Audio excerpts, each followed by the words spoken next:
جی ناظرین، ہم مسلسل مولا حسین اور ان کے اصحاب پر بات کر رہے ہیں۔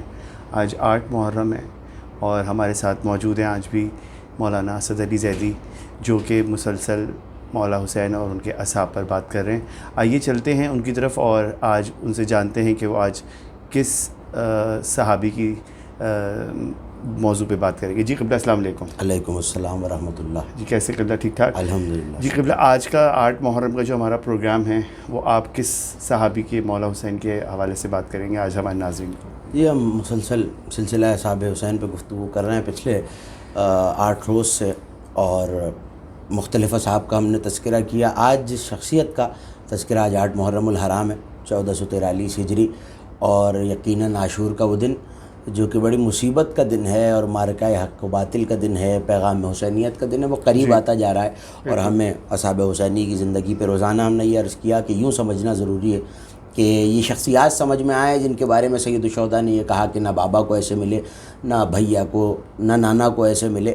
آج جس صحابی کا میں تذکرہ کرنا چاہتا ہوں، حسین کے جس ناصر کا تذکرہ کرنا چاہتا ہوں، اسے لشکر حسین ابن علی میں عابس بن شبیب شاکری کہتے ہیں۔ جناب عابس کا تذکرہ ہے، اور جیسے کہ ہم نے روزانہ کہا کہ ہر صحابی کا قرآن سے کوئی نہ کوئی ربط ہے، تو عابس کا جو لفظ ہے یہ بھی قرآن میں موجود ہے۔ سبحان اللہ۔ اور 2 نام ایسے ہیں، کیونکہ آج 8 محرم ہے اور آج کے دن ہم نے جناب عابس کے ذکر کا انتخاب بھی کسی وجہ سے کیا ہے، وہ بھی ابھی ہمارے سننے والوں کو، ہمارے ناظرین کو پتہ چل جائے گا۔ حضرت عابس بن شبیب شاکری، اصل میں ان کے والد کا نام ابو شبیب ہے، جس کا مطلب ہے بیٹوں کا باپ۔ سبحان اللہ۔ شاب کہتے ہیں جوان لڑکے کو، تو جوان لڑکوں، نوجوانوں یا جوانوں کا باپ، بہت سے بیٹوں کا باپ۔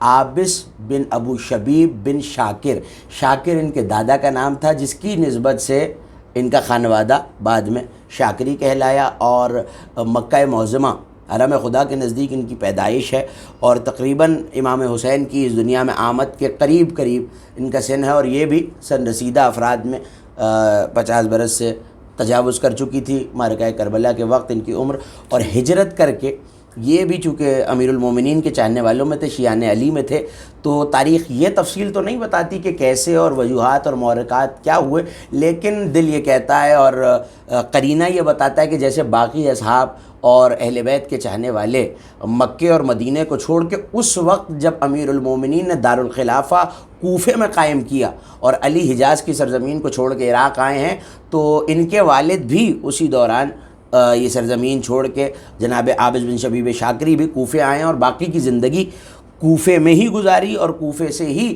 سید الشہداء کی طرف بڑھے ہیں۔ وہ بھی ہم گفتگو میں اپنے ناظرین کے سامنے وہ واقعہ پیش کریں گے کہ کیسے امام حسین کے لشکر سے آ کے جڑ گئے ہیں، چونکہ ہم نے ہر صحابی کے ساتھ یہ تذکرہ ضرور کیا ہے کہ وہ کیا محرکات تھے اور کیا سلسلہ تھا جس کی وجہ سے، کیا سوچ تھی جس کی وجہ سے امام حسین سے یوں تو تعین تھا ہمیشہ سے، اور عالم ازل سے امام حسین نے فرمایا کہ میرے ساتھ ہے، لیکن دنیاوی محرکات کیا ہیں جن کی وجہ سے جناب عابس آئے۔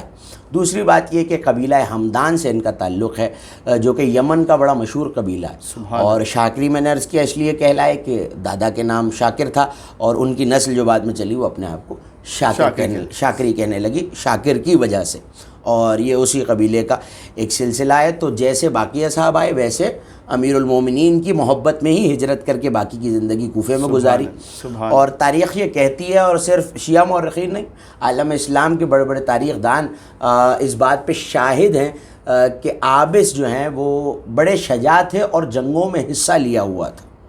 تو جو خلافت ثانیہ یا خلافت اولیٰ کا زمانہ ہے، اس زمانے میں تو عابس کم سن ہے۔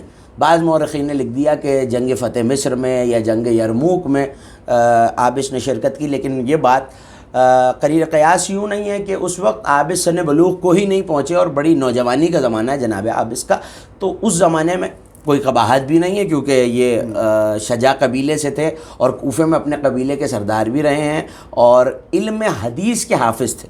بہت ساری احادیث ایسی ہیں بہت ساری احادیث ایسی ہیں جن کے عابس بن شبیب شاکری حافظ تھے حدیث رسول کے، اور اپنے دور کے شجاع اور قبیلے کے سردار بھی تھے. تو کوفے آئے تو بعض مورخین اور شیعہ علماء نے اس پہ یہ تجزیہ پیش کیا ہے کہ عابس کی جو جنگیں اور جو شجاعت جس کی گواہی بعد میں جب لڑیں میدان کربلا میں، تو دشمن کے لشکر میں سے، لشکر شام میں سے ایک شخص نے کہا ہے کہ یہ تو آزمایا ہوا مجاہد ہے. سبحان اللہ. اسد الاسود، یہ تو شیروں کا شیر ہے. واہ واہ واہ. یہ ابو شبیب کا بیٹا شیروں کا شیر ہے، اور ہم نے اس کو جنگیں لڑتے ہوئے دیکھا ہے، تو یہ بہت بڑا بہادر ہے، اور تم اس سے جنگ لڑنے کے قابل نہیں ہو. تو یہ بہادری کی گواہی بتا رہی ہے کہ عابس کی جنگیں اور عابس کی شجاعت دیکھی گئی ہے. جہاں تک حضرت عابس کے نام کا تعلق ہے، تو ہم نے مسلسل تذکرہ کیا کہ جہاں قرآن نے کوئی خشک و تر نہیں چھوڑا، کیسے ہو سکتا ہے کہ وہ ناصر جو حق و باطل کے مارکے میں حسین کے سب سے بڑے ساتھی ہیں، ان کا تذکرہ نہ کیا ہو. عابس کا نام، یہ جو لفظ ہے عابس، اس کا مطلب ہے بپھرا ہوا شیر. سبحان اللہ. ایسا شیر جس کے مزاج میں ترشی پائی جاتی ہو، اور جس کو دیکھ کے لوگوں کے دلوں پہ خوف طاری ہو جائے. واہ سبحان اللہ سبحان اللہ.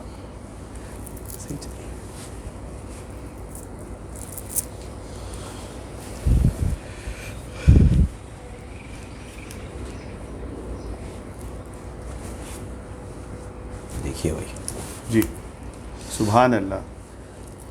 ایسا شعر جس کو دیکھنے کے بعد لوگوں کے چہروں پہ خوف کے آثار آ جائیں. اور یقیناً آپ یہ سوچیں گے بھائی قرآن میں عابس کا تذکرہ کہاں ہے؟ تو سورہ مبارکہ دہر جو خالصتاً سورہ مبارکہ حلتا، سورہ مبارکہ انسان، جو آئی ہی اس وقت ہے جب پنجتن نے روٹیاں دی ہیں. 3 دن کے روزے رکھے تھے. واقعہ بہت مشہور ہے، آپ مجلسوں میں سنتے رہتے ہیں اور پڑھتے بھی رہتے ہیں کتابوں میں. تو جب 3 دن کی روٹیاں دی ہیں تو پے در پے 15 روٹیوں کے بدلے 30 آیتیں آئیں، اور اہل بیت کا شکریہ ادا کیا. اس میں جہاں یہ آیتیں موجود ہیں کہ انما نطعمکم لوجہ اللہ لا نرید منکم جزاء ولا شکورا، کہ ہم تو وجہ اللہ کے لیے کھلاتے ہیں، اللہ کے لیے کھلاتے ہیں، اللہ کے چہرے کے صدقے میں کھلاتے ہیں، اور ہمیں تمہارا کوئی شکریہ نہیں چاہیے. اور قرآن یہ کہتا ہے کہ وہ اس کی محبت میں کھلاتے ہیں یتیم کو، مسکین کو، اسیر کو. اللہ یہ جنت والوں کی نشانیاں بتا رہا ہے کہ یوفون بالنذر، جب منت مانتے ہیں پوری کرتے ہیں. اور یہی ہمارے ہاں بھی رائج ہے کہ جب اہل بیت کے دروازوں پہ منتیں مانتے تو پھر اسے پوری بھی کیا کرتے ہیں. اسی آیت کے 7 آیت رکھی ہوئی ہے سورہ مبارکہ دہر میں، اور یہ لوگ ان کی ایک اور نشانی بتائی. اور یہ ظاہر ہے کہ یہ شیعہ سنی علماء نے لکھا کہ یہ اہل بیت کے بارے میں آیت آئی ہے، پنجتن کے بارے میں آیت آئی ہے، اسی میں آیت رکھی ہوئی ہے. اور وہ لوگ یہی جو نظر کو پورا کرتے ہیں، منت مانتے پورا کرتے ہیں اور کھلاتے ہیں اللہ کی راہ میں، یہی لوگ کہتے ہیں کہ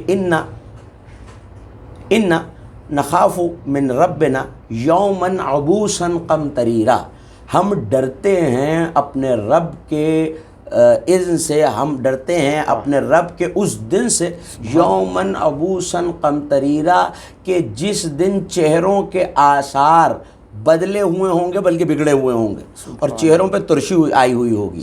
تو یہاں لفظ عبوس، اور بہت بڑے عالم ہیں علماء اہل سنت میں، تعلق صرف مسلک تشیع سے نہیں، قرآن کی لغت لکھی، انہوں نے کہا عبوس ایسے خوف کو کہتے ہیں جس سے چہرے کے آثار بدل جائیں. یعنی چہرے پہ خوف آ جائے، چہرے پہ ڈر کے آثار نمایاں ہو جائیں، خوف کے آثار نمایاں ہو جائیں، یہ لفظ عبوس. اور کمال یہ ہے 8 محرم کو جو ہم نے عابس کا تذکرہ کیا، اس کی ایک وجہ ہے، اور جناب عابس کے تذکرے کی آج وجہ یہ ہے کہ عبوس کے لفظ سے ہی عابس ہے، اور اسی لفظ سے علی نے بیٹے کا نام عباس رکھا ہے. واہ واہ واہ سبحان اللہ. عابس اور عباس میں، اور ابھی ہم تذکرہ بھی کریں گے کہ ایسا واقعہ ہے جس میں حضرت عابس اور حضرت عباس کا بڑا گہرا ربط ہے، وہ بھی ابھی اپنے ناظرین کی خدمت میں ہم پیش کرتے ہیں. لیکن اس وقت یہ سنیے کہ عابس اور بوس تو ہو سکتا ہے کیونکہ بھائی آقا اور غلام کا نام برابر ہو گیا، نہیں. عابس کہتے ہوئے ہیں بپھرے ہوئے شیر کو، یہ بھی عبوس سے. ظاہر ہے کہ شیر کو دیکھ کر لوگوں کے چہروں کی آثار بدل جاتے ہیں. تو عابس ہے بپھرا ہوا شیر. تو اب سوال یہ کہ بھائی عباس تو عابس کے مولا ہیں، تو عباس کا نام اور عابس کا نام ایک تو نہیں ہو سکتا. تو علامہ کرباسی نے یہاں لکھا اور بڑا خوبصورت جملہ لکھا، انہوں نے کہا عباس اس شیر کو کہتے ہیں اسد الذی خافت منہ الاسود، جس سے شیر بھی گھبراتے ہوں. سبحان اللہ. اسے عباس کہتے ہیں. اس شیر کو جس سے عابس بھی گھبرائے وہ عباس ہوتا ہے. یہ وجہ تسمیہ ہے حضرت عابس کی. اور یہ بتاؤں کہ ایک واقعہ ایسا ہے، ایک نام ایسا ہے حضرت عابس کا، ایک نعرہ ایسا ہے حضرت عابس کا، بلکہ یوں کہوں تو زیادہ بہتر ہے کہ یہ نعرہ، یہ جملہ ہم اپنے امامباڑوں میں بھی لکھا ہوا دیکھتے ہیں، تغروں میں بھی لکھا ہوا دیکھتے ہیں، اور بینروں کے پیچھے، گاڑیوں کے پیچھے یہ جملہ بہت عام ہو چکا ہے، اور میں جیسی جملہ کہوں گا آپ فوراً سمجھ جائیں گے، انا مجنون الحسین. واہ واہ. یہ جملہ آپ کا سنا ہوا ہے، ہمارے ناظرین کا بھی سنا ہے. میں حسین کا دیوانہ ہوں. سبحان اللہ. بے شک. میرے دل میں حسین کی ایسی محبت ہے کہ دیوانگی کی کیفیت، اور یہ حدیث رسول ہے کہ شہادت حسین سے مومنین کے دلوں میں ایک ایسی آگ بھڑک اٹھی ہے جو قیامت تک ٹھنڈی نہیں ہو سکتی. واہ سبحان. تو یہ عشق حسینی کی آگ ہے، عشق حسینی کی دیوانگی ہے. اور یہاں شاعر نے بہت خوب کہا ہے کہ شبیر کے دیوانوں کو سمجھائے نہ کوئی، یہ خوب سمجھ بوجھ کے دیوانے ہوئے ہیں. واہ واہ واہ. تو یہ عشق حسینی کی دیوانگی ہے. اور یہ دیوانگی جانتے ہیں کہاں سے آئی؟ یہ حضرت عابس سے آئی. سبحان اللہ. یہ نعرہ میں نے جب تحقیق کی تو پتہ چلا یہ نعرہ ہم نے نہیں بنایا، یہ نعرہ تو عابس سے ہمیں بنایا ملا ہے. واہ واہ. اور وہ کیسے؟ تو وہ میں عرض کر دوں کہ جب حضرت عابس چلیں تو کسی نے لشکر سے کہا کہ یہ اسد الاسود ہے، شیروں کا شیر ہے، واہ. اور یہ تم اس پہ قابو نہیں پا سکتے. تو رجز حضرت عابس نے نہیں پڑھا، بس ایک جملہ کہا ہے. رجز ہم پڑھ چکے ہیں جناب مسلم بن اوسجا کا بھی، ہلال بن نافع کا بھی، نافع بن ہلال کا بھی. آپ سن چکے ہیں ہم سے رجز، وہ جو اپنا تعارف مجاہد کراتا ہے، میدان میں کوئی جنگجو کراتا ہے، تو صرف اتنا کہا ہے کوئی مرد اس پورے لشکر میں جو اس مرد سے آگے لڑے. واہ واہ واہ واہ واہ. یہ عابس کی شجاعت کا عالم. تو وہاں سے جب یہ کہا گیا کہ بھائی تم اس سے لڑ نہیں سکتے، یہ تو بہت بڑا شجاع ہے، یہ اپنے دور کا بڑا مجاہد ہے اور اپنے دور کے شیروں کا شیر ہے. تو ایسے میں پسر سعد نے یہ ظلم کیا ہے کہ اس نے کہا کہ تنہا تم نہیں لڑ سکتے. تو ایک مرتبہ عابس چلا ہے تو کہا پتھر برسانے شروع کرو. پورا لشکر پتھروں کا می برس رہا ہے، ایسا لگ رہا ہے کہ کوئی بادل ہے جس سے پانی نہیں پتھر برس رہے ہیں. تو ایسے میں جب عابس نے یہ ظلم دیکھا، کیونکہ یہ اصول جنگ کے خلاف ہے، ایک ایک کر کے جنگ ہوتی ہے، 10 بس جنگ ہوتی ہے، ایک مجاہد یہاں سے آیا ایک یہاں، اصول عربوں کا یہی تھا. لیکن جب یہ دیکھا کہ یہ مکاری کی جا رہی ہے تو عابس کو اللہ جانے کس کیفیت میں عابس آئے کہ اپنی زرہ جو محفوظ رکھنے کے لیے پہنی جاتی ہے، اپنی زرہ کو اتار کے پھینک دیا اور خود اتار کے زمین پہ دے مارا. سبحان اللہ. تو پیچھے سے لشکر حسین میں سے، اب یہ تعین نہیں ہے لیکن بعض روایت میں ہے کہ جناب حبیب ابن مظاہر نے آواز دے کے کہا کہ عابس کا دیوانے ہو گئے ہو. تو اب جملہ سنیے حضرت عابس کا اور جھوم جائیے عابس کی شجاعت پر کہ عابس نے پلٹ کے کہا ہاں حسین کی محبت نے دیوانہ بنا دیا ہے. واہ واہ واہ. یہ نا مجنون الحسین یہاں سے آیا سبحان اللہ. سبحان. کہ ہم حسین کے دیوانے. تو عابس، اور عجیب جملہ صاحب تاریخ طبری نے لکھا کہ جب خود اتارا تو عابس نے اپنی تلوار نکال کر پہلا حملہ دشمن پہ نہیں کیا، اپنے سر پہ تلوار ماری ہے جس سے خون رسنا شروع ہوا ہے. تو ہمارے ناظرین حیران ہوں گے اس بات پہ کہ پہلی قمع عاشور کے دن ہی لگی ہے. سبحان اللہ. اور عابس بن شبیب شاکری نے لگائی ہے. واہ واہ. مولا حسین کی موجودگی میں. واہ. آپ دیکھیے. اور تقریر معصوم یہ ہے کہ اگر غلط ہوتا تو حسین ٹوک کے کہتے کہ عابس کی صحیح عمل نہیں ہے. سبحان. اس کا مطلب ہے آج جو ماتمی عاشور کے دن جو کربلا گئے ہیں وہ جانتے ہیں کہ عاشور کی صبح ہوتی ہے، صبح عاشور آتی ہے اور کربلا میں قمع کا ماتم ہوتا ہے. تو آج بھی عزادار حسین سنت عابس حسین کے سامنے ادا کر رہے ہیں. سبحان اللہ. یہ عابس بن شبیب شاکری کا معاملہ ہے. اور یہ واقعہ میں عرض کروں اور پھر ہم وقفے کی طرف آگے بڑھیں. جی قبلہ. ایک منٹ واقعہ عرض کر دوں، اس کے بعد یہ اس واقعے کے بعد لیجیے گا بریک. اچھا صحیح. کتنی دیر کا مطلب پاز کرو. 13 منٹ. ہاں صحیح. سبحان اللہ. سبحان اللہ. یہ واقعہ سنیے. میں نے بہت تلاش کیا کہ بھائی حبیب حسین کے دوست ہیں. 7 محرم کو کل جو نشست تھی ہماری، ہم نے جناب حبیب کا تذکرہ کیا. حسین صرف صحابی نہیں ہیں، دوست ہیں اور بچپن کے دوست ہیں. تو حبیب نے یہ جملہ کیوں نہیں کہا؟ جون نے یہ جملہ کیوں نہیں کہا؟ زہیر قین نے یہ جملہ کیوں نہیں کہا؟ مسلم بن اوسجہ نے؟ عابس نے ایسا کیا دیکھ لیا ہے کہ جناب عابس کہہ رہے ہیں حسین کی محبت نے دیوانہ کر دیا ہے؟ تو شاید بہت حیرت ہو آپ کو یہ سن کے، اور بالکل اچھوتا واقعہ اور بہت تازہ واقعہ تحقیق کی بنیاد پہ اپنے سننے والوں کے لیے پیش کر رہا ہوں. اور یقیناً عشق حسینی اور الفت حسینی بڑھے گی یہ واقعہ سن کے کہ جب شب عاشور چراغ بجھائیں سید الشہداء نے. وہ واقعہ آپ سن چکے ہیں اور ہمیں شب عاشور کی نشست میں اس پہ گفتگو بھی کریں گے. سارے اصحاب وہیں موجود رہے، گردنوں پہ تلواری رکھ لی کا سید الشہداء ہم آپ کو چھوڑ کے ہمارے آقا نہیں جائیں گے. سب چلے گئے. حسین نے جنت کی بشارت دی، اپنا مقام بتایا، ان کا مقام بتایا اور سراہ اور دعا بھی دی اپنے اصحاب کو. تو ایسے میں عابس نہیں گئے. تو کہا عابس تم کیوں نہیں جاتے؟ تو عابس پلٹ کے کہنے لگے مولا میں آپ کے حقیقی فضائل سننا چاہتا ہوں، آج میرے پاس آخری رات ہے اور کل شہادت ہو جائے گی تو دفتر بند ہو جائے گا اور پھر جنت میں ملاقات ہوگی اور ہم آپ کے جوار میں ہوں گے، لیکن میں دنیا میں آپ کے کچھ حقیقت آپ کے فضائل میں سے سننا چاہتا ہوں۔ تو سید الشہداء نے مسکرا کے عابس کی طرف دیکھا اور دیکھ کے کہنے لگے عابس تم برداشت نہیں کر سکو گے، ہمارے فضائل وہ ہیں، ہماری حقیقت وہ ہے کہ تم برداشت نہیں کر سکو گے، ہم تو اللہ کا نور ہیں۔ تو عابس نے پلٹ کے کہا نہیں مولا میں برداشت کر لوں گا۔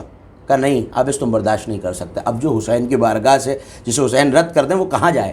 چہرہ اترا ہوا ہے۔ تو میں یہاں ایک جملہ کہتا ہوں کہ حسین کے خیمے کے دروازے سے نکل کر عابس حسین کے دروازے تک آئے۔ واہ واہ، حضرت عباس امام حسین کا دروازہ ہے، باب الحسین حضرت عباس کا لقب ہے، اور چونکہ آج 8 محرم ہے اس لیے یہ واقعہ اور خصوصیت کے ساتھ ہمارے ناظرین سنیں۔ حضرت عابس آئے اور حضرت عباس نے دیکھا تو کہا عابس چہرہ کیوں اترا ہوا ہے، غم کے آثار کیوں ہیں؟ تو پلٹ کے کہنے لگے سید الشہداء سے کچھ مانگا تھا اور حسین جیسا کریم اگر عطا نہ کرے تو پھر کون عطا کرے، اس کائنات میں کوئی وسیلہ ہی نہیں رہے گا۔ کہا کیا مانگا تھا؟ کہا میں نے کہا تھا مولا آپ کی حقیقت میں سے کچھ فضائل سننا چاہتا ہوں۔ تو جیسے کسی چھوٹے بچے کی فرمائش پر کوئی بڑا مسکرا دیتا ہے، واہ، عباس عابس کی فرمائش پر، عابس کی خواہش پر مسکرائے اور کہنے لگے عابس جانتا ہے ان عاقبتہ الجنون، یہ جو تو مانگ رہا ہے اس کی عاقبت، اس کا انجام جنون ہے، تم دیوانے ہو جاؤ گے۔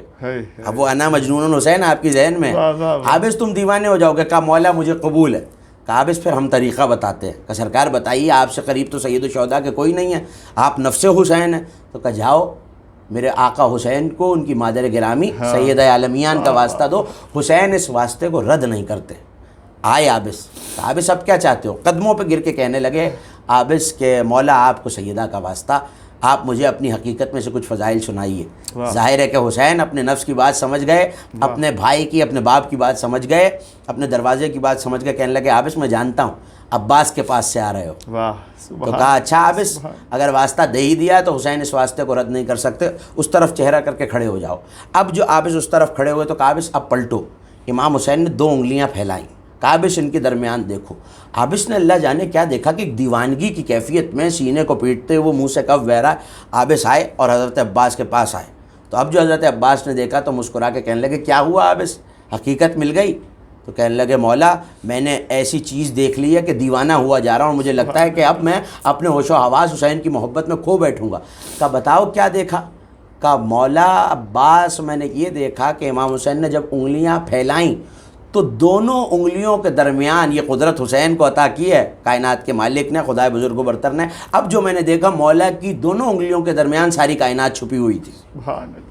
عباس مسکرا دیا۔ عابس کا عالم یہ کہ منہ سے کف بہ رہا ہے، دیوانگی کی کیفیت سوار ہے۔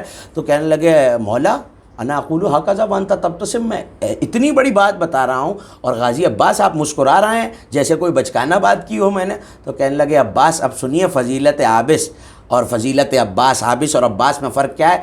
مسکرا کے میرے مولا غازی عباس نے کہا، سرکار وفا نے کہا عابس عبھی تو نے حسین کی 2 انگلیوں کے درمیان دیکھا ہے اور دیوانہ ہوا جا رہا ہے، عباس 5 انگلیوں میں دیکھ چکا ہے۔ سبحان اللہ، یہ مقام ہے عابس و عباس۔ سبحان اللہ، سبحان اللہ۔ جی ناظرین، ہم مولا حسین اور ان کے اصحاب پہ مسلسل بات کر رہے ہیں، بس آپ تھوڑی سی دیر میں ہم واپس آتے ہیں، دیکھتے رہیے قائم ٹی وی۔ جی ناظرین، ہم بریک سے واپس آ چکے ہیں اور ہم مسلسل مولا حسین اور ان کے اصحاب پہ بات کر رہے ہیں۔ مولا حسین کے صحابی کیا نام تھا ان کا؟ عابس، جی جناب عابس کہتے ہیں۔ ہاں جی جی ناظرین، بریک سے ہم واپس آ چکے ہیں۔ مولا حسین اور ان کے اصحاب پہ بات ہو رہی تھی اور اس وقت ہم بات کر رہے ہیں ان کے صحابی جناب عابس پر، اور آئیے چلتے ہیں قبلہ کی طرف اور ان سے سوال کرتے ہیں۔ قبلہ، میرا آپ سے سوال یہ ہے کہ وہ جناب عابس مولا حسین کی طرف کس طرح آئے اور ان کی شہادت کا کچھ احوال ہمارے ناظرین کو بتائیے۔ جی میں نے عرض کیا کہ کوفے آ چکے تھے عابس، اور وقفے سے پہلے جناب عابس کی فضائل بھی ہم نے پیش کی۔ تو ایک اور بڑی فضیلت یہ ہے کہ جس وقت جناب مسلم نے کوفے میں امام حسین کا خط پڑھا ہے، جہاں حبیب، ہانی بن عروہ اور مسلم بن اوسجہ جیسی شخصیات موجود ہیں، ایسی شخصیات کی موجودگی میں جب خط پڑھا گیا ہے امام حسین کا اور سفیر حسین نے، حضرت مسلم بن عقیل علیہ السلام نے خط پڑھا ہے، تو تلوار اٹھا کر پہلا شخص جس نے بیعت کیا اس کا نام عابس بن شبیب شاکری ہے، سبحان اللہ. اور کہا ہے کہ اے مسلم آپ خانوادہ اہل بیت میں سے ہیں، جب مجھے پکاریں گے مجھے لبیک کہتا ہوا پائیں گے اور کبھی مجھے پیچھے ہٹتا ہوا نہیں دیکھیں گے حتیٰ کہ میں اپنی جان کو آپ پر قربان کروں. سبحان اللہ. حبیب کی موجودگی میں جناب حبیب ابن مظاہر جیسے رجل الفقی کی موجودگی میں عابس بن شبیب شاکری نے پہل کی ہے. سبحان اللہ. اور جناب حبیب نے یہ کہا ہے کہ اے عابس، جناب حبیب نے یہ کہا ہے کہ اے عابس تم نے کتنی مختصر نصرت کی ہے حسین کی. مختصر سے مراد ہے کتنی مختصر گفتگو کر کے تم نے حسین کی نصرت، یعنی جناب مسلم بن عقیل کی جو تم نے بیعت کی ہے، تو کتنے کم الفاظ میں تم نے مرتبہ حسین کو اجاگر کیا اور اپنی وفا کا اظہار کیا. سبحان اللہ. ایسے میں جناب مسلم نے جو خط لکھا ہے نا امام حسین کو، جو جواب میں لکھا اور یہ کہا ہے کہ کوفے تشریف مت لائیے گا مولا، تو وہ خط لے کر کوفے سے مکے حضرت عابس گئے. اور یہ عجیب جملہ ہے کہ کوفے مسلم حسین کا سفیر بن کے آئے اور کوفے سے حسین تک حسین کے سفیر کا سفیر بن کے عابس بن شبیب شاکری گئے. سبحان اللہ. سبحان اللہ. ایک وہ خط ہے جو کوفے والوں تک مسلم لائیں، ایک وہ خط ہے جو مسلم کا ہے اور مسلم کا خط لے کے مسلم کے آقا تک عابس لائیں. اور ایسے میں انہی منازل سے ساتھ ہیں. اور اسی وجہ سے جناب مسلم کے جو حالات ملتے ہیں شہادت کے، اس میں جناب عابس، ہو سکتا ہے یہ سوال ہے کہ جناب عابس کیوں نہیں تھے، تو وہ یہی وجہ ہے کہ پہلے ہی اس سے پہلے کے پہرے لگائے جاتے اور وقت سخت ہو جاتا. عابس کی بصیرت یہ تھی کہ وہ جانتے تھے کہ میں ابھی سے حسین کے ساتھ ملحق ہو جاؤں، اور اپنے گھر بار کو اپنے وطن کو چھوڑ کے عابس اپنی جان کو امام حسین پر فدا کرنے کے لیے چلے. اور یہ بھی ایک اختصاص ہے اور ایک خاصہ ہے جناب عابس کا کہ سب سے منفرد رہے ہیں اس حوالے سے کہ شروع سے لے کر مکے سے لے کر جو کربلا پہنچنے تک کا سفر ہے، پانی کا بند ہونا، خیموں کا ہٹایا جانا، یہ ساری مصیبتیں عابس نے امام حسین کے ساتھ گزاری ہیں. اکثر اصحاب جناب حبیب، جناب مسلم یہ کچھ دیر سے توقف سے پہنچے، یقیناً سارے اصحاب کا مرتبہ بہت بلند ہے، لیکن یہ اختصاص اور یہ خصوصیت جناب عابس بن شبیب شاکری کے پاس ہے. جتنا وقت گزرا اتنی الفت حسین بڑھتی چلی گئی. اور جب اجازت لیے تو ایک جملہ میں چاہتا ہوں جناب عابس کا آپ تک پہنچے. کہنے لگے اے میرے آقا، میرے مولا حسین، اس وقت روئے زمین پر آپ کے سوا کوئی ایسا نہیں ہے جو مجھے اپنی جان سے زیادہ عزیز بھی ہو اور محبوب بھی ہو. سبحان اللہ. اور اے میرے مولا، عجیب عشق حسینی ہے جس کا درس حضرت عابس بن شبیب شاکری نے دیا ہے کہ اللہ کے مولا میری جان اور میرے لہو سے زیادہ کچھ قیمتی میرے پاس ہوتا تو عابس کا دل یہ چاہتا ہے کہ وہ چیز آپ پہ قربان کروں، لیکن چونکہ میری جان اور میرے لہو سے زیادہ کچھ قیمتی نہیں ہے تو عابس یہی قیمتی چیز اپنی جان اور اپنا لہو آپ کے قدموں پہ تصدق کرنا چاہتا ہے، آپ کا صدقہ اتارنا چاہتا ہے اپنی جان اور اپنے لہو سے، جو کہ سب سے قیمتی چیز ہے میرے پاس. اور یہ کہہ کے ایک مرتبہ عابس نے تلوار نکالی اور حال آپ نے سنا کہ یہ کہتے ہوئے چلے ہے کوئی اس مرد کے مقابلے پر آئے، تو ایک مرتبہ پتھر برسے اور اتنی تیزی سے پتھر آ رہے تھے اور عابس نے زرہ بھی اتار دی، خود بھی اتار دیا اور عشق حسینی میں سرشار ہو چکے تھے اور محبت حسینی کی آگ میں عابس تب کے کندن ہو چکے تھے. ایسے میں حملہ کیا ہے اور ایسے بھگایا ہے لشکر کو، ایسے بھگایا ہے لشکر کو جیسے کوئی بھوکا شیر ریوڑ کو بھگاتا ہے، ریوڑ بھگاتا ہے اور قتل کرتا جاتا ہے. 200 افراد ابھی قتل کیے تھے عابس نے. لشکر میں اتنی بھگدڑ مچی ہے، اتنی بھگدڑ مچی ہے کہ 200 سے زائد افراد کچل کے مارے گئے ہیں لشکر کے بھگدڑ کے اندر کہ عابس کے خوف سے بھاگ رہے ہیں. لیکن جب تیر تبر بھالے آ کے عابس کے سینے پہ پڑے تو عابس زخموں سے چور ہیں. ابھی گھوڑے سے گرے ہیں تو پسر سعد نے یہ حکم دیا ہے کہ اس کا سر فوری طور پہ اتار لیا جائے. تو اب عالم یہ ہے کہ کوئی اتنی شجاعت عابس کی دیکھنے کے بعد اتنی شجاعت کوئی آگے نہیں بڑھتا کہ عابس کا سر قلم کرے، عابس کو سر تن سے جدا کرے. تو ایک مرتبہ پسر سعد نے یہ جملہ کہا کہ یہ عابس حسین کے ادنا غلاموں میں ہے، عابس پہ تمہارا یہ حال ہے، اگر عباس آ گیا تو کیا کرو؟ اگر عباس لڑنے آ گئے تو کیا کرو؟ مرتضیٰ یہ دیکھو دروازہ بند کرو.